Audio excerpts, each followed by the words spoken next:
Bonjour à tout le monde, nous sommes lundi 12 mai 2025, il est 8h30 du matin, excusez ma voix, je suis vraiment fatigué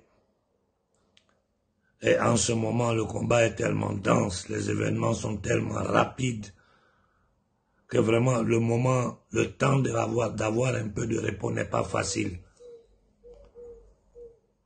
J'ai pris la parole pour parler spécialement des conditions de vie des enfants et des femmes au Congo. Mais avant d'aborder le sujet, on va divaguer un peu, non? Parce que ce matin, j'ai pris le temps de lire quelques messages.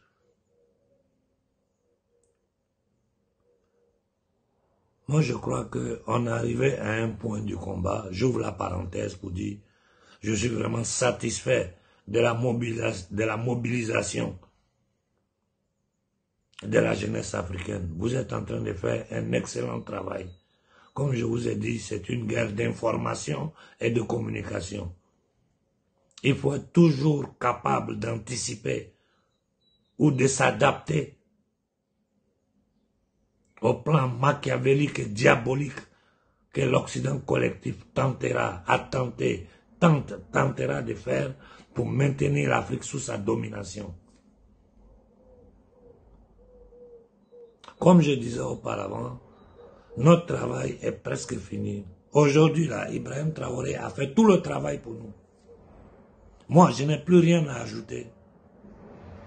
Tout ce que je dois faire, c'est partager au maximum les dernières déclarations du capitaine Ibrahim Traoré depuis la Russie. On ne peut pas être plus clair que ça. Il a dit clairement, il n'y a pas d'espace de négociation avec des impérialistes, les marchands de la monnaie, de la dette et de la mort. Il n'y a pas d'espace de négociation. Et je crois que c'est le devoir de chaque jeune Africain de faire circuler ce message-là. Il faut que les déclarations du capitaine Ibrahim Traoré rentrent dans toutes les maisons d'Occident. Il faut que toutes les familles d'Occident l'écoutent. Ce n'est pas Konaré qui parle. Nous, on l'a dit pendant des décennies, on ne nous a pas considérés. C'est un chef d'État qui est en train de parler. Et tout ce qu'il dit est prouvé, est documenté. Tous ceux qui m'écoutent savent la vérité. Donc, tout ce que nous devons faire aujourd'hui, c'est divulguer les dernières déclarations au maximum. Il faut que ça devienne viral, que le monde entier écoute un jeune noir, un jeune africain, une conscience noire qui est en train de parler au monde entier. Il y a une seule façon de rétablir les rapports entre l'Occident collectif et le peuple noir d'Afrique. 5 siècles d'esclavage, ça suffit. Quand nous observons ce qui se passe sur l'échiquier international, ça doit nous interpeller et ça doit nous donner à réfléchir. Regardez ce qui se passe en Palestine. Aujourd'hui, on a une justice internationale à géométrie variable. Quand c'est Gbagbo Laurent, on le prend, on le jette en prison 7 ans, on le massacre, on fait tout ce qu'on veut, ce batracien de Sarkozy et compagnie. Mais quand c'est Netanyahou, non seulement on ne reconnaît plus la juridiction de la Cour pénale internationale, on menace les juges, on ne reconnaît pas la juridiction de la Cour internationale de justice de l'ONU. Malgré les positions de l'ONU, l'ONU est menacée d'être antisioniste. Nous sommes en train d'assister à un génocide à échelle mondiale qui passe sur toutes les télévisions, sur tous les téléphones. Tout le monde voit ça. L'Amérique et l'Occident, c'est-à-dire l'OTAN, continue de financer Israël, d'envoyer des armes, de soutenir, de donner tout genre de soutien logistique, matériel. Nous avons affaire à des entités démoniaques qui n'ont jamais rien respecté, qui ne respecteront jamais rien. Leur seule ambition, c'est maintenir le pouvoir, le contrôle sur l'humanité tout entière. Et je vous dis aujourd'hui, la chose est plus grave parce qu'ils sont en train de passer d'un paradigme à un autre. Dans le nouveau paradigme qu'ils veulent mettre sur pied, Ils doivent faire la dépopulation mondiale. Et nous, les Africains, nous sommes en première file. Ils veulent nous éliminer en masse, comme ils le font aux Indiens, comme ils le font aux Aborigènes, comme ils le font aux Maoris. Et nous-mêmes, notre propre histoire doit nous dire que des gens qui sont capables de tirer ici, des tirailleurs sénégalais, des gens qui sont allés verser le sang, on les a mis en première ligne, on les a utilisés comme chair à canon. Au moment de rentrer à Paris pour défiler, on les a mis derrière. Faut pas qu'on voie les noirs devant. Faut pas qu'on sache qu'ils ont lutté, ils ont versé le sang pour défendre la France et l'Occident du nazisme créé toujours par ces mêmes entités démoniaques qui ont créé Hitler, qui l'ont financé, qui l'ont soutenu, qui, après la fin de la Seconde Guerre mondiale, ils ont empaqueté tous les nazis d'Allemagne, ils les ont envoyés en Amérique du Sud, aux États-Unis, ils ont continué à travailler pour eux. Le premier chef des services secrets allemands après la guerre était un nazi. Et tout le monde sait qui c'était. Nous savons la collaboration des nazis avec le Mossad, avec la CIA. Nous savons que le premier président de l'Union européenne était un nazi. Mais si on rentre dans les détails, votre cerveau va péter. Il y a trop de choses que le grand public ne sait pas. Quand il regarde la dirigeance mondiale aujourd'hui, celui qui connaît la structure, mais tu vois que c'est les descendants des nazis qui sont en train de gouverner.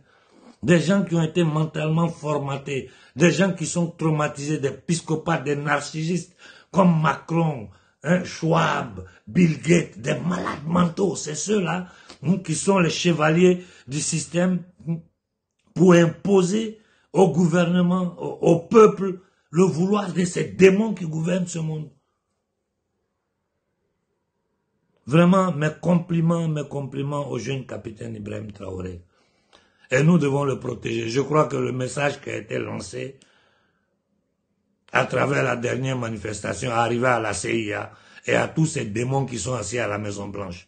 S'il arrive quoi que ce soit à ce jeune garçon, vous allez le regretter. Ça sera la fin de l'empire américano-sioniste. Je vous le dis, vous allez le regretter. L'Afrique sera un enfer pour tout le monde. Vous avez assez tué Lumumba, Sylvanus, Modibo. Il n'y a pas. Tous ceux qui ont tenté de se lever en Afrique pour donner dignité au peuple noir ont été assassinés par les dirigeants de l'Occident collectif.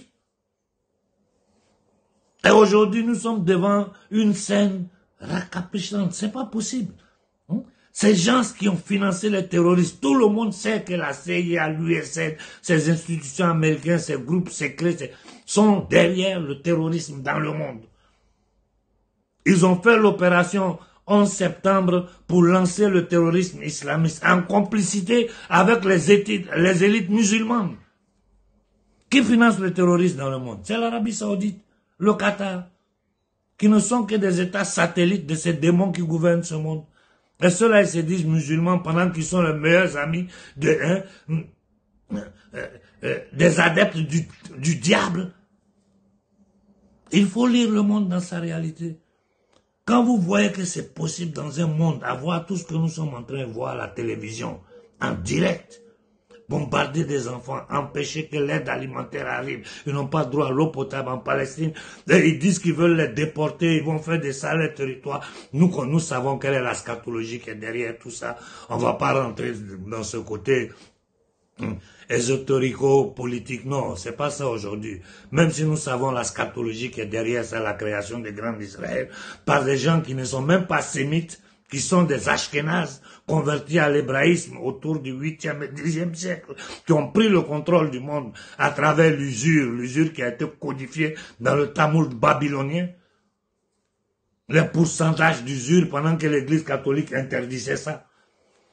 Nous savons comment, avec la révolution industrielle, la création des premières banques, comment ces gens-là, pendant des siècles, ont pris le contrôle de la monnaie compte. Le passage qu'il y a eu depuis la finance marrante vers l'Angleterre, tout ce qui a été créé, la banque, on connaît toute l'histoire, on sait qui est derrière, on sait quelles sont les maudites familles qui gèrent tout ce crime contre l'humanité. Et aujourd'hui, nous sommes attaqués sur tous les plans, sur le plan émotionnel, sur le plan psychologique, sur le plan spirituel. Ils sont en train de dévaster l'humanité totalement. Mais nous, Africains, notre cas est particulier.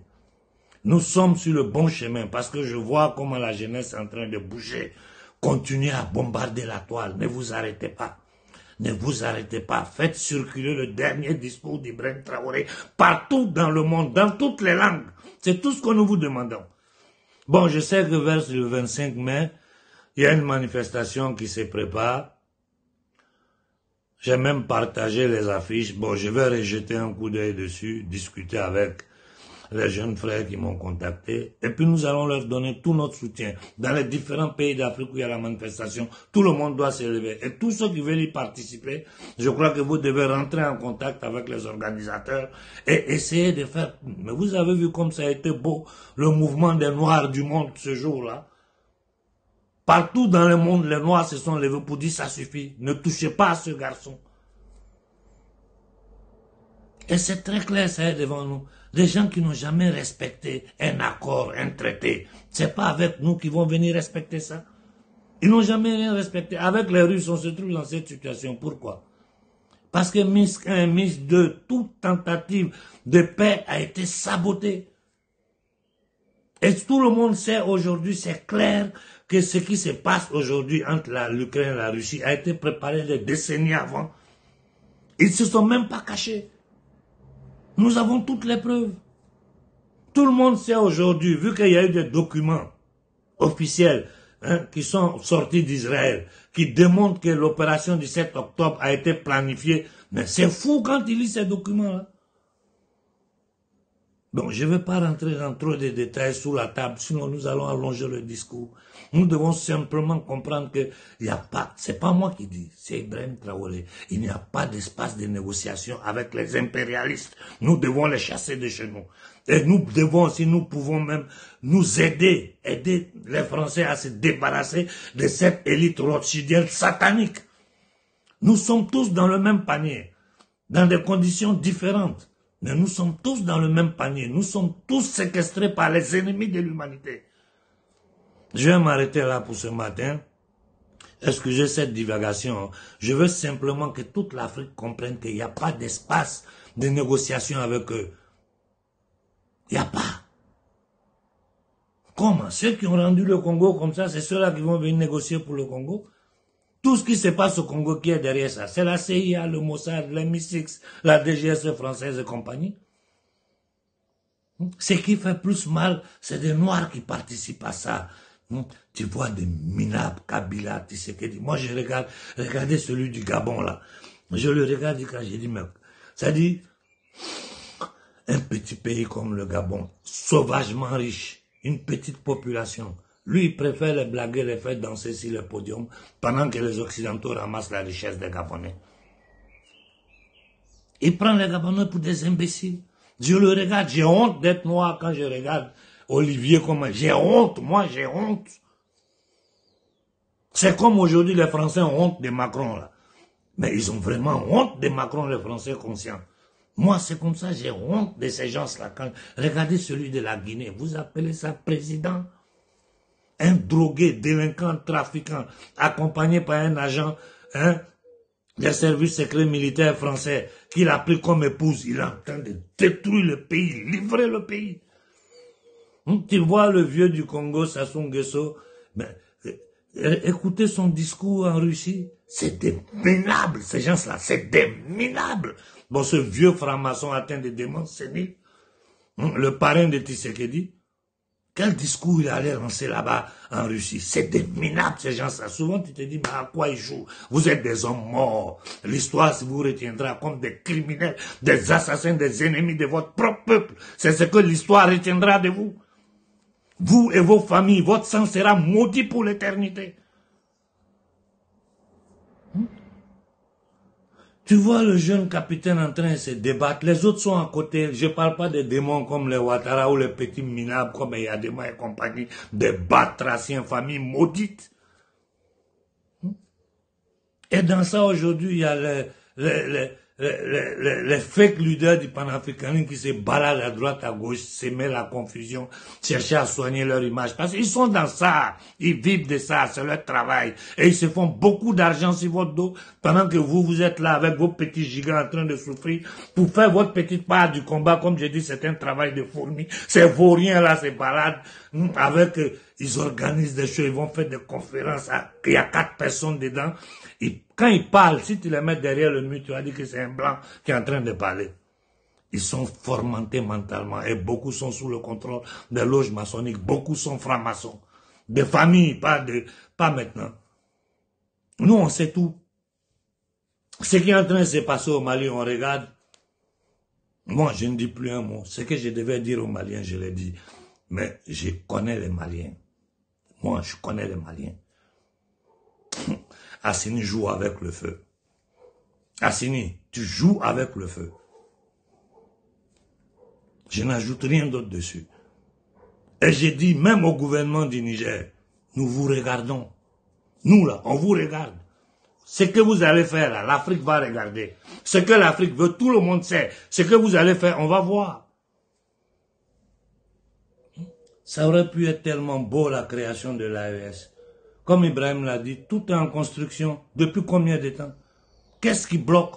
Pourquoi nous ne sortons pas de cette maudite monnaie? Que tant qu'elle existe, nous sommes des esclaves modernes. Avant même le patron, là, il était obligé de donner à manger à son esclave. Dans l'esclavage moderne que l'homme noir subit aujourd'hui, que toute l'humanité même subit, mais dans le cas particulier de cet esclavage violent, qui sont en train d'imposer à l'homme noir, aujourd'hui le patron n'est même pas obligé de te nourrir. Le patron, l'impérialiste, il te nourrit pas, il vient, il pille, débrouille-toi pour manger. Si tu peux pas, meurs ou monte dans le bateau. Quelqu'un peut venir nous parler de démocratie après ce que nous avons vu sur les gilets jaunes en France, après ce que nous sommes en train de voir comme des lois qui sont votées dans toute l'Europe. Quelqu'un peut nous parler de démocratie? Une Union européenne qui signe des contrats de matières premières avec un pays qui n'a pas. Tout le monde sait que Kagame est un agent de la CIA, tout le monde sait qui est derrière le génocide rwandais, tout le monde sait tout, mais les gens n'arrivent pas à se débarrasser de cette élite parasitaire, satanique, démoniaque, adepte de Moloch, de Baal, de toutes les entités démoniaques qu'ils invoquent pour pouvoir contrôler l'homme à travers les structures, des rituels sataniques. Mais c'est pas possible. Tu regardes sur le plan international, tu vois des gens qui parlent. Soros, quelqu'un qui normalement doit être jeté en prison et la clé jetée. Bill Gates qui est poursuivi en Inde, qui continue à vouloir inoculer, nous fait signer des accords aux pays africains pour inoculer, pour empoisonner notre peuple. Pour diminuer la population africaine. Voilà la vérité. Si je commence à parler, je vais commencer à rentrer dans les détails, on ne va pas en finir aujourd'hui. Je dis seulement, je suis satisfait, je suis content de ce que je suis en train de voir se passer dans la jeunesse africaine. Continuez dans ce sens. C'est un combat de communication. Continuez à bombarder, à bombarder, à bombarder. Faites circuler les déclarations de IB partout. Et parlez-vous, travaillez en vous. C'est un travail de fourmi. Ce combat-là, nous l'avons déjà gagné. Ils sont dans la panique. Quand vous voyez les positions que les Américains, après 30 ans, sont en train de prendre sur le Congo, c'est la pression que nous avons mis sur le Congo. Aujourd'hui, du Congo, on ne parle pas comme on parle de la Palestine. Ce qui se passe au Congo est grave. Moi, les images là, je ne les publie pas, mais en privé, je les envoie aux politiciens, aux journalistes, à mes contacts à travers le monde, mes rapports privés personnels. Je dis, voilà l'image qui m'est arrivée du Congo. Voilà les images qui m'arrivent. Un de mes amis journalistes de la télévision italienne avait besoin de contact pour aller au Congo. Donc il m'a contacté. Il est parti au Congo. Quand il est revenu, il m'a envoyé un message vocal. Il a tourné dans toute l'Afrique, Sénégal, Mali. Quand il doit partir, toujours on lui crée des contacts. Il dit qu'on allait. J'ai vu beaucoup de guerres, j'ai vu beaucoup de choses. Mais ce que j'ai vu au Congo, là, ça m'a dépassé. Il dit, c'est pire. Même dans la jungle, les animaux ont des règles. Ce que j'ai vu là-bas, ça m'a dépassé. Il est resté choqué. Jusqu'à aujourd'hui, lui et moi, on n'a plus jamais parlé de ce voyage.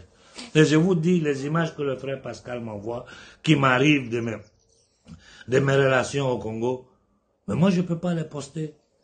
Je ne peux pas. Il y a quelqu'un, un de mes amis, un journaliste de premier plan qui m'a écrit matin pour dire, mais Konaré, qu'est-ce que je t'ai fait? J'ai dit, pourquoi? Il dit, mais tu peux m'envoyer ces choses-là en plein matin. Tu viens de détruire ma journée. Comment je vais faire pour manger après avoir, ou me mettre au travail, me concentrer après ces choses? J'ai dit, mais je vous envoie ça pour que vous en parlez. Parce que si je mets ça sur YouTube, c'est que sur le champ tout saute. Je vais vous faire écouter, comme je vous ai dit, le combat il sera long, il sera difficile. Nous sommes toujours en émergence. Les émergences, il y en a partout en Afrique. Tu regardes le cas du Soudan, de la Somalie, certaines parties d'Éthiopie, le Burkina, le Mali, le Niger. Dans l'Afrique profonde, nos parents souffrent. Mais la situation au Congo aujourd'hui est très, très grave. Il faut que nous essayions ensemble de faire quelque chose pour les aider un petit coup. Je vais vous faire écouter le vocal que le frère Pascal m'a envoyé, que je salue au passage parce que ça fait plus de 10 jours qu'on ne se parle pas au téléphone, vu que j'étais en voyage. Depuis que je suis rentré, je suis en train de travailler un peu au champ, commencer à planter mes fruits et légumes, parce que tout ce que tu peux manger à kilomètre zéro, c'est mieux. Les supermarchés sont devenus des lieux d'empoisonnement. C'est de la chimie qu'on nous donne à manger. C'est de la pourriture que ceux qui gouvernent l'alimentation mondiale nous donnent à manger. Tout est génétiquement modifié, mais on est dans du n'importe quoi.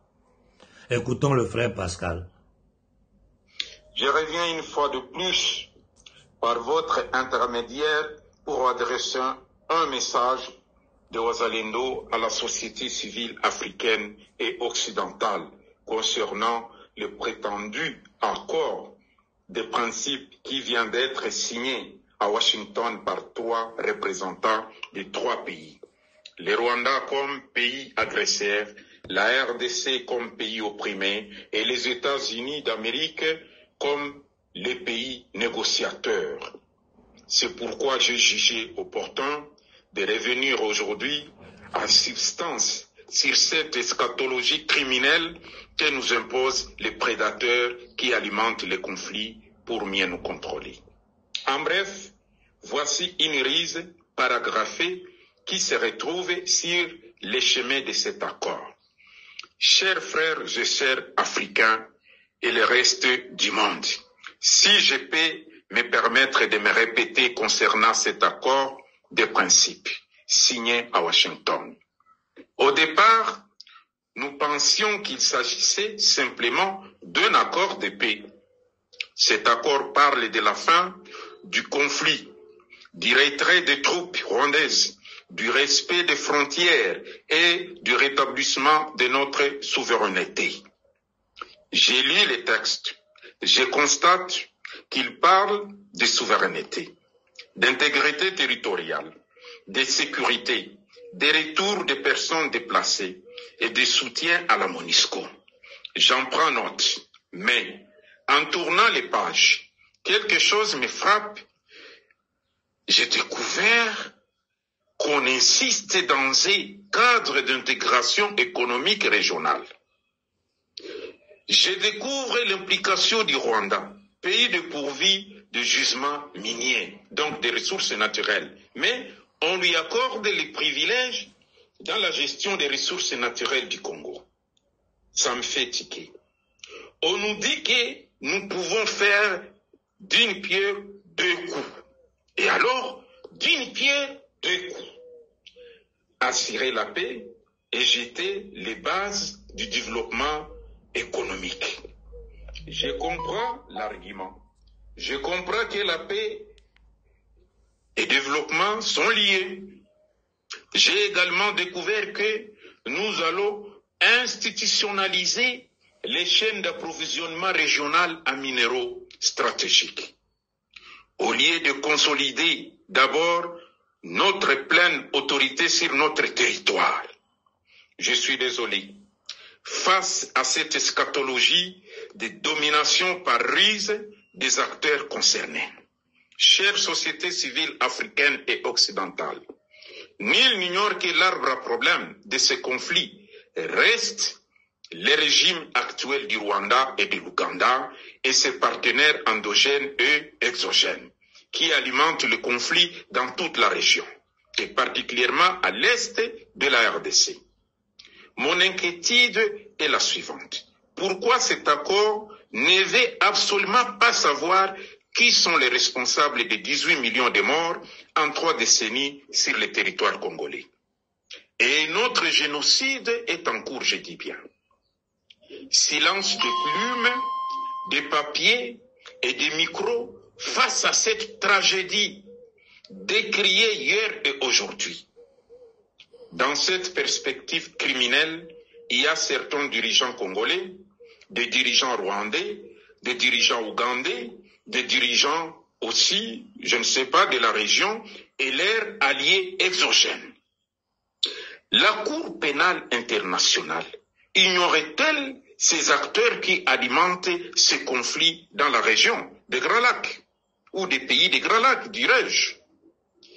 De plus, nous constatons avec regret que certains acteurs politiques du régime démocrate américain alimentent cette infrastructure criminelle à l'est de la RDC par l'intermédiaire du régime criminel de Kigali dirigé à la tête par Paul Kagame.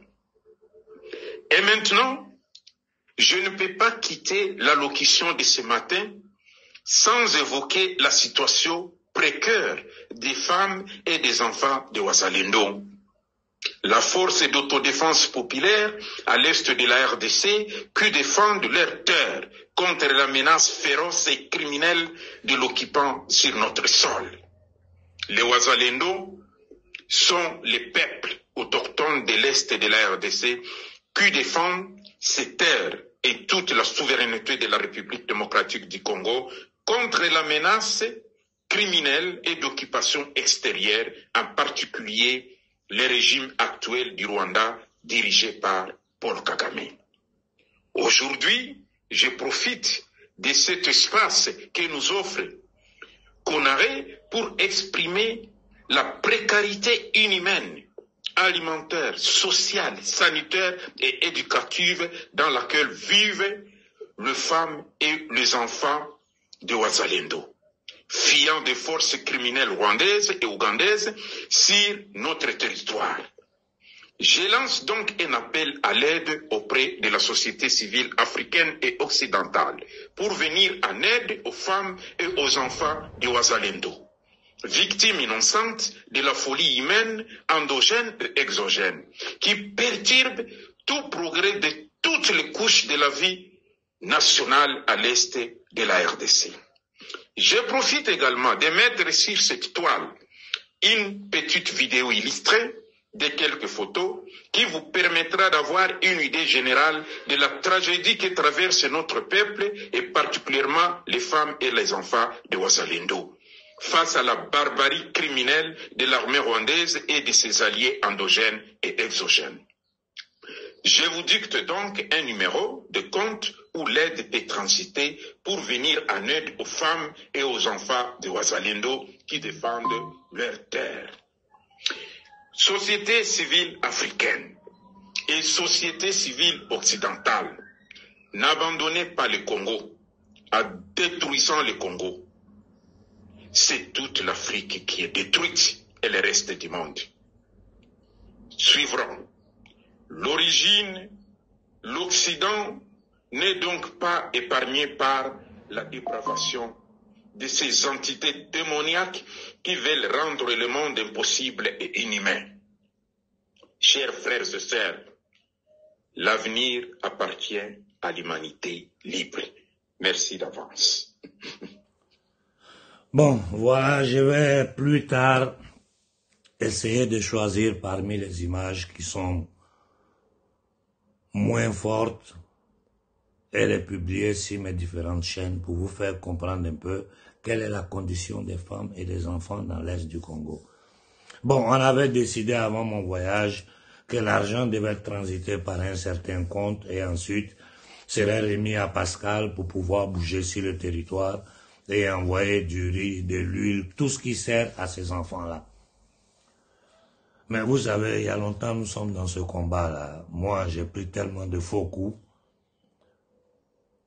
que j'ai décidé que, vu que c'est une petite opération, nous ne sommes pas en train de demander qui c'est quoi. Si, je ne parle même pas de ceux qui sont en Afrique, nous de la diaspora, si chacun met 10 euros, en moins de 15 jours, d'une semaine, quelques milliers d'euros, on pourra récolter. Moi-même, personnellement, je vais prendre l'argent, payer les frais de transport, les envoyer à Pascal. Donc, j'ai décidé de mettre un compte. À partir d'aujourd'hui, le compte est activé. Vous allez, en bas de la vidéo, vous allez avoir toutes les informations pour pouvoir faire un virement. Pour ceux qui sont en Europe, c'est encore plus facile. Je vais vous mettre l'IBAN, tout ce qui sert pour faire le virement. À partir d'aujourd'hui, lundi, que la vidéo sort, ou demain, je vais commencer à contrôler le compte jusqu'en fin de semaine. Voici la liste de ceux qui ont payé. Voici ce qu'on a récolté. Je retire l'argent, je le transfère à Pascal. Les frais de transport à ma charge.